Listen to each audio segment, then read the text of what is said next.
Good evening, I'm John Batchelor. This is The John Batchelor Show. My colleague and co-host, Larry Kudlow, CNBC and Kudlow Radio on the weekend, joins. We're marching immediately to energy policy in the United States of America. Larry, a very good evening to you. Energy policy. The Obama administration's idea of energy policy, I read, is the EPA and the regulatory environment that has limited America's ability to pump oil. That is the past. Donald Trump, the presumptive nominee of the Republican Party, made remarks most recently in the Dakotas, where the Bakken is, about the energy policy of the future. Is it dramatically different than the Democrats? Good evening, Larry. Well, yeah, it's completely different. Everything is different. Look, what I learned is that Trump wants government to get out of the way and wants America to develop all of its energy resources, all of them, including the small piece of renewables, but everything else. And what I learned from Steve Moore's book is if we do that, we'll grow the economy, balance the budget, take in huge amounts of revenues, create jobs, and be completely independent from OPEC. So, I don't know. I got to say, game, set, and match to Steve Moore. I mean, I want to see the Moore-Hillary debate on energy because she wants to end fracking and fossil fuels. We welcome the author, Stephen Moore, along with his colleague Kathleen Hartnett-White. Their new book is Fueling Freedom, Exposing the Mad War on Energy. We've caught Mr. Moore in Chicago. He's traveling, and we have him before the aircraft. Steve, a very good evening to you. Congratulations for the book. Right now, the energy policy followed by the Obama administration, and I presume the Clinton administration, if it comes to pass, will follow it as well. Does it have an explanation to the American people that we are an energy superpower and yet we're tying the hands of our energy producers? Does it explain that policy, Steve? Good evening to you. Hi, John. Look, Larry explained well the opportunity we have here, and it's enormous. I mean, Larry, you're going to love this because you talk about growth so often. I estimate, and these are based on very good numbers, some of the experts in the energy field, that we could increase our output of oil and gas and coal by $200 billion, that's with a B, $billion a year. Now, if my math is right there, Larry, I've just increased the economic growth rate by 1 percentage point per year. And so, we're at 2% right now. We get to 3% with a pro-America energy policy, and then we add another percentage point, you tell me, if we do tax reform. So we go from 2 to 4%. So, this is pretty good stuff. And Steve, what is the explanation, Steve, that the Mrs. Clinton offers for not growing? What is the advantage to us? This is a great question, and I think the answer is that the Democratic Party, I wrote a column on this, and it's in the book, that, it used to be Democrats really cared foremost about working class people, and maybe I disagreed with their policies, but they cared about union workers, and they cared about, giving people a raise. The Democratic Party, to its detriment, has been taken over, in my opinion, Larry and John, by a radical environmental movement that wants to stop development. They want to stop development of coal. They want to stop development of nuclear power. They want to stop development of oil and gas. By the way, they used to be in favor of natural gas, but then because of fracking, we got so much natural gas, now they're opposed to it. And by the way, when you look at oil, gas, coal, and nuclear power, that's 90% of our energy. And they're against it. Their policy now is keep it in the ground, which is crazy. And I'll say this, Larry, I don't have a problem with wind and solar power, but we are not going to power an $18 trillion industrial economy with windmills. I mean, I'm sorry, Don Quixote, that's not our policy. We should use all of our resources, and there's no really very strong rational explanation for why Democrats don't want to do it. The politics of this are so interesting because, as you suggested, what I call the hard hats. The hard hats are going to move and vote for Donald Trump. They are. They are going to hate Hillary because the hard hats want these energy-related jobs. They want pipeline-related jobs. And she says no.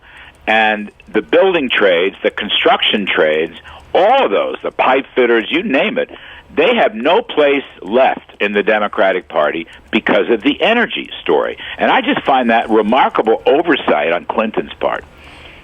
I couldn't agree more, and I think this is a realignment of the parties. I think Republicans don't talk about this enough, Larry, is that, how can you have a party that's supposed to represent industrial unions that's financed by a guy named Tom Steyer, right down that name. He's the one who basically he's the billionaire who writes the big checks for the Democrats, and he wants to shut down American energy.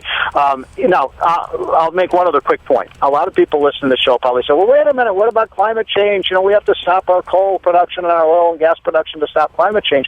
Larry, even if we stop producing any energy at all, no energy for America, it would have zero impact on climate change. You know why? Because right now, as we speak, China and India are building 500 coal-burning power plants, energy plants.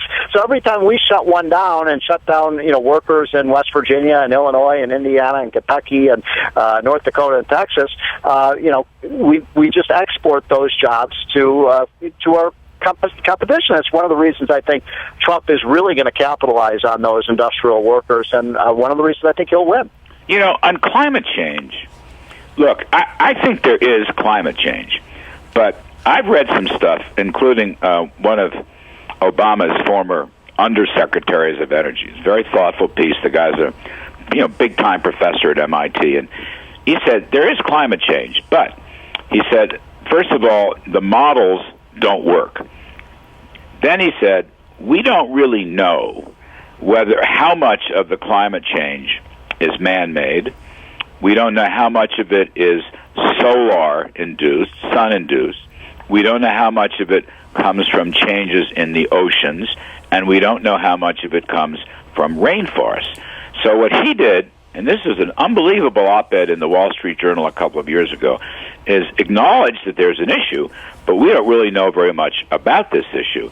And that cannot be a reason to close down all of the energy sources that you're describing, but that Hillary wants to do. We just don't know. And therefore, why should we be afraid to continue to power the U.S. and create jobs? Because of green energy, Larry. Didn't you know the answer already? Steve, I knew the answer. It's green energy that we need to support.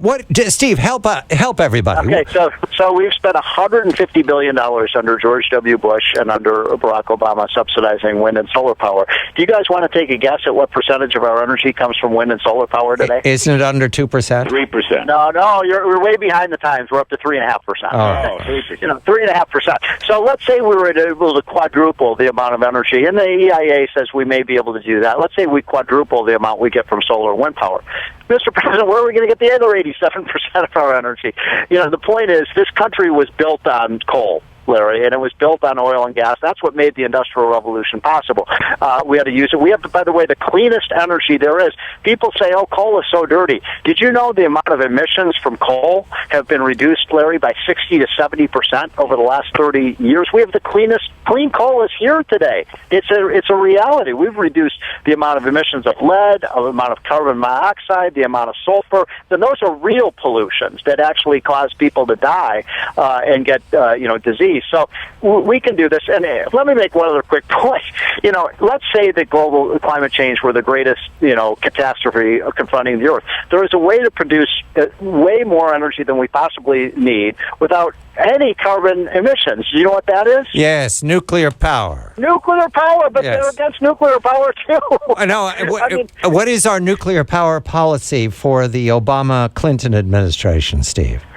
There's been for the last 25 years or so, there have been no new nuclear power plants. Incidentally, when I was doing research for the book, this is a pretty cool story. The next evolution of nuclear power is not these big, nuclear power plants, but what they call micro plants that are going to be very small, enough to provide enough electricity for maybe a neighborhood or something like that.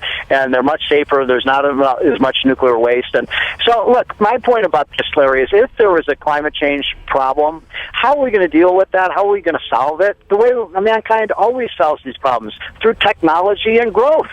We're headed to California, where they shut down nuclear plants, incidentally. Larry Kudlow, CNBC, and Steve Moore, who is the author of the new book, Fueling Freedom, Exposing the Mad War on Energy. We're going to talk to a politician in California about energy and California policy. I'm John Batchelor.